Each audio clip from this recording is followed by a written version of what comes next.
How.com. Today's Friday, and I hope you guys have a very safe and fun weekend ahead. Tonight, I got my son is in pre-K. He's in preschool, and he only goes twice a week. But tonight they have like their Thanksgiving feast. But they didn't. I don't think they called it Thanksgiving. I think they called it a multicultural feast, which I don't know if they're trying to be politically correct and not hurt anybody's feelings, but I thought Thanksgiving was like a national holiday. But we're going to his multicultural feast tonight and gonna have some food with some crazy 3-year-olds, so that should be a good time. And then the whole weekend, I have no idea what my wife has planned, but I'm sure it's going to be jam-packed and fun. Today, what I'm going to do is I'm going to share some questions that have come in. I have a few here, and they're probably going to take up some time to answer. But, you know, I really like doing this because there's so many. I've done so many videos. I'm coming up, I think, on 500 videos, or maybe 600. I don't even know. It's either 500 or 600 videos, and you know, you talk about so many topics over and over again, and it's very hard for people to search for videos on YouTube. They don't have like a search engine type deal. So people are like scanning through videos, and you can only go through so many videos at a time. Then you have to wait for the page to load, and it's just a pain in the butt. So this way, I mean, I can answer direct questions, and you know, keep you know, new content up that is easier to find. Okay, so today, the first question I'm going to ask is, why do I feel amazing a month into recovery? Now, for many people, when they reach either a month, some people even sooner than that, some people a little bit longer than a month, sometimes 2 months, they start to feel extreme euphoria. They feel like they can take on the world, and extreme confidence. And there's actually a term for this. It's called pink cloud syndrome. And it was first pretty much published by the Big Book in AA. And what it pretty much means is when you start to have empowerment because of recovery, you start to feel very confident. You feel like you have things figured out. You also, when it's come to opiates, your brain chemicals are starting to level out. Some things are firing more than others, and you may have some euphoria. The problem here is that some people become overconfident, and they start taking on way too much stuff because they feel like this feeling is the new them. Sadly, things will start to slow down. You will level off, and life will become steady again, unless you keep your life exciting. You're not just going to feel incredible like this forever. So if you take on too much, feeling like this is how you're going to feel all the time, you know, starting, you know, like I don't know, just taking on too much. If you start to try to help people and you're not in your own realm, if you're not strong in recovery, it can lead to a relapse. So the reason that you feel amazing a month into recovery is because of the pink cloud syndrome. Now, do not get discouraged that you feel this way. It's not a bad thing, but just knowing that it's going to happen for most people is good to be educated on the fact of what it is, and it's not going to last forever. So when you do feel this fantastic feeling of euphoria, knowing it's not going to last forever is important. So you do not take on too much. You don't start helping other people. You don't stop going to meetings because you think you got everything figured out, and don't become overly confident, because when you start to feel normal again and this amazing bouts of energy and everything else disappear, you're going to be like, shit, what the hell's going on? You might get depressed or pissed off at yourself for, you know, letting your guard down, and you may start making excuses, which may lead to a relapse. So even though you feel fantastic during this time, continue doing whatever it is you're doing in your recovery that led you this far. Okay? So if you've been going to meetings, keep going to meetings. you don't have it figured out. Okay? Just stay on the right path.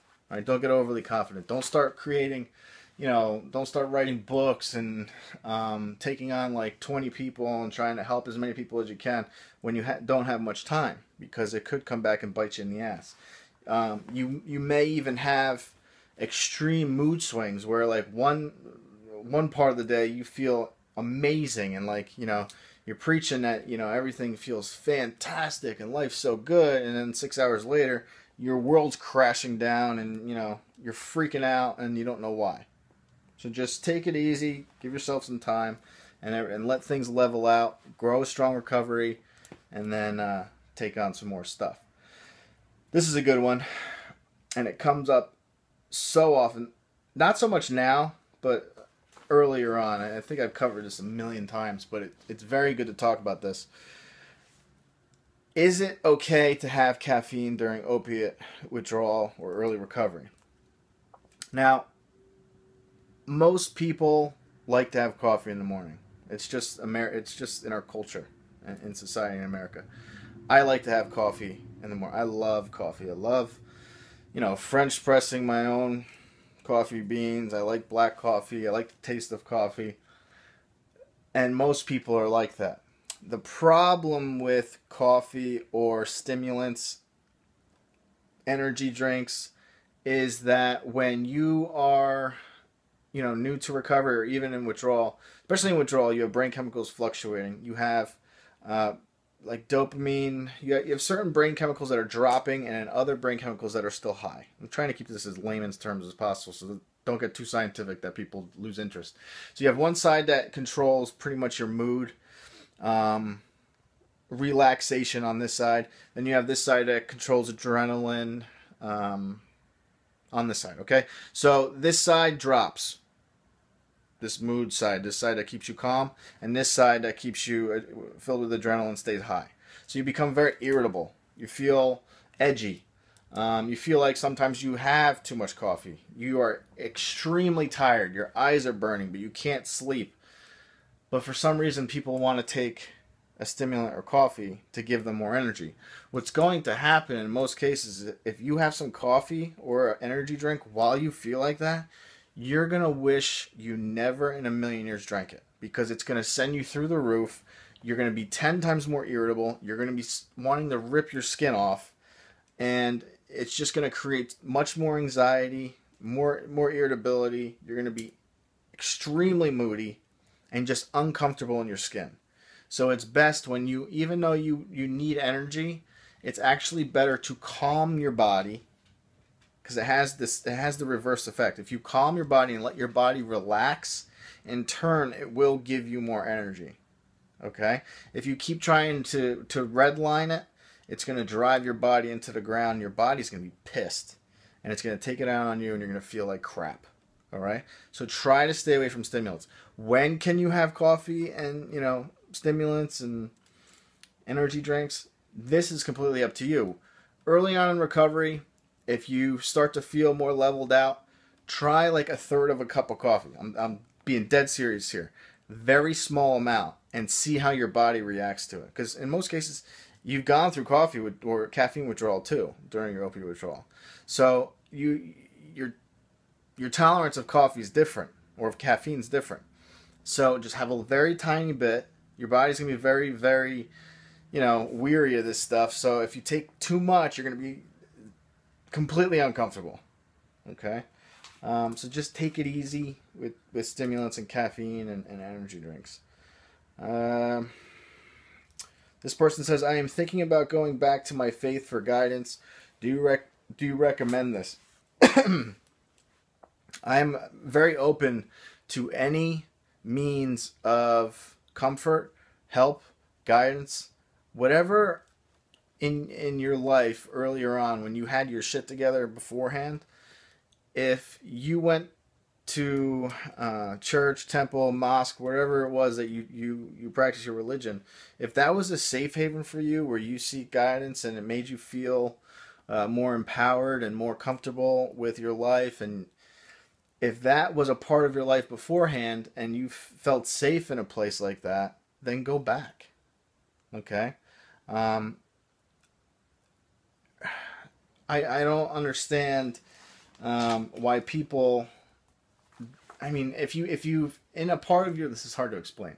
If in a part of your life, in a time of your life, you felt very good about being somewhere, and then you're not sure if you should go back because of, like the crap that you did.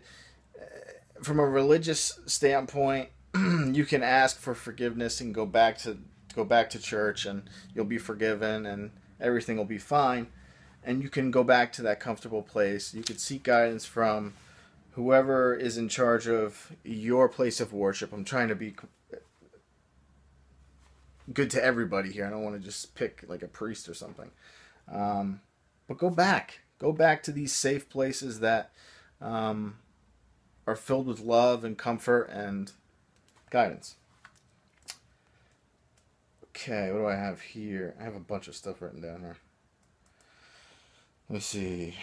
Who do I look up to? This is a very broad question, but I have a few mentors that I contact every once in a while if something's bothering me. Not always about, you know, pretty much not really ever about recovery anymore. Because recovery, I mean, I deal with recovery every day. If I have problems with, dealing with emotions, just any particular part of my life, I have some mentors that I talk to. And I think is important for anyone is if you are seeking a certain type of life, right? If you see somebody that has the life that you want, those are the type of people you get your information from. Okay? Now, me particularly, I want a lifestyle that is filled with happiness, love, and comfort. And I surround myself and I get information from people that I see, not just hear them, but actually see in their lifetime, in their life, how damn happy they are all the time. Laughing, joking around. They have great marriages. They have wonderful children who are very respectful. They're comfortable financially. They are giving of their time. They're giving of whatever they are able to obtain materialistically wise. They're very giving with that. Okay? They're not hoarders. They're not people that are there to step on other people's heads and, climb to the top of the mountain just to be alone. You know what I mean? Those, you find people that you want to emulate, and those are the people that you ask questions. Okay? Because the answers or the way they view life, if you start to emulate them, you may end up creating a life like them, if it makes sense. Now, as far as people in recovery who I respect, I mean, there's a really long list, but one person in particular is Chris Herron. A lot of people have talked about him. He played professional basketball. I did a video probably about 6 months ago, maybe even a year ago, talking about his story. He played for the Boston Celtics, was addicted to OxyContin, turned his life around. He goes around and talks to people that need help. Very, very good dude. Very, very great story. So if you have a chance to read his story, you can look him up. Just Google Chris Herron. Just put Chris Herron Boston Celtics or Chris Herron Recovery, and you could read about his platform and what he does for the public and how he gives back and tells his story to people that are in need. Also, you have like Eric Clapton. I mean, Eric Clapton, a lot of people that are younger than me might not even really know who he is, but Eric Clapton's like one of the greatest guitarists of all time. At one point, he said that he had a heroin addiction that cost him about $16,000 a week. Now that's going back, I believe, in the late 80s, early 90s. So $16,000 was a lot more money even then. I mean, 16 grand a week is a shit ton of money. But it was even more money then, if you know what I mean. So, he turned his life around. And what's crazy about Eric Clapton's story is that he got clean when he found out he was going to have a child. Now, the most terrible story, one of the most terrible stories you ever hear is how his son died. He was in a hotel, I believe, and the kid opened a window on like a 40th floor of some hotel and fell. I mean, how terrible is that? So he stayed clean throughout that whole time. I mean, when your 4-year-old child dies in a tragic way like that, it's almost like, how the hell did he manage to stay clean? How did he do it? And that is one of the most respectful. I mean, it's just incredible how he did that, because I could not imagine. Like, I don't even know what I would do. I mean, if I lost my children and my family, I mean, I don't even know. You have no idea how you'll handle it till that happens. But the fact that he stayed clean the whole time, he actually talks about it. If you Google his story too, I mean, it's just incredible. Then you have like Robert Downey Jr. Robert Downey Jr. I mean, seriously, if you guys haven't read these people's stories, I mean, Robert Downey Jr.'s story is insane. Like, he was a maniac. You know, waking up in like a 5-year-old's bed in L.A. when like the mom just opens the door, the kid was at like his father's house or something, and Robert Downey Jr. just found a bed to sleep in. Like, the kid was not even home, and the mom came in to put laundry away, and Robert Downey Jr. is sleeping in this kid's bed. She was like, "What the heck?" Like, he was found like naked in an alley at one point. I mean, the guy was completely down and out. Everybody had given up on him, and now you look at him, he's one of the biggest names in Hollywood, with all the Iron Man movies and just killing it. And then you have like Russell Brand. If you get a chance, watch some of his videos now. He gets on a lot of people's nerves. My wife isn't really a big fan of him. He speaks very fast, obviously has the English accent, but his way of looking at life it's just incredible. I mean, take some time and watch some of his videos. He's been around a lot in the past, I want to say over a year or two, going around and speaking about the way he looks at life and how he visions things, and it's pretty intense, but definitely somebody to look up to. That's about it. That's all. I mean, this is a long video. I gotta cut it off. I do have more stuff, but we're at over 17 minutes. So, I have the multicultural feast tonight. I have a long weekend ahead, and I hope you guys stay clean. Have a great weekend. Be safe. Leave some questions below if you want me to talk about something in the next question and answer video. If you want to share your story, you can email me at ryan@compsport.com. In the subject line, put YouTube story, my story. Let me know if you want to use your first or last name or stay anonymous. Yeah, enjoy your weekend, and I'll see you guys back here on Monday. All right, have a good one.